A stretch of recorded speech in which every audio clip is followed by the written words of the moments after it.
Hi my dear subscribers. Panchayati నిధులపై రాష్ట్ర ప్రభుత్వ పెత్తనం. కేంద్రం పంపిన వేల కోట్ల రూపాయలు ఏమయ్యాయి?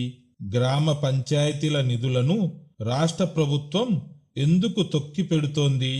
స్థానిక సంస్థల కోసం కేంద్రం జనవరి, ఫిబ్రవరి నెలల్లో కలిపి దాదాపు 1000 కోట్ల రూపాయలకు పైగా నిధులు విడుదల చేసింది. కానీ నిబంధనల ప్రకారం 10 రోజుల్లో ఇవ్వాల్సిన నిధులు 20 రోజులు గడుస్తున్నా పంచాయతీల ఖాతాల్లోకి చేరలేదు. సర్పంచుల పదవీ కాలం ఏప్రిల్ 2వ తేదీతో ముగుస్తోంది.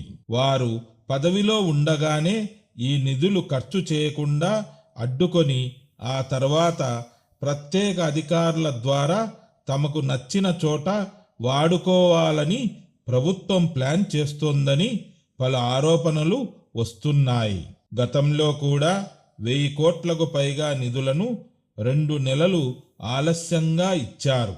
ఇప్పటికే పనులు పూర్తి చేసిన సర్పంచులు బిల్లులు రాక అప్పుల ఊబిలో కూరుకుపోతున్నారు. నిధులున్నా విడుదల చేయకపోవడం గ్రామ స్వరాజ్యానికి గొడ్డలి పెట్టు కాదా?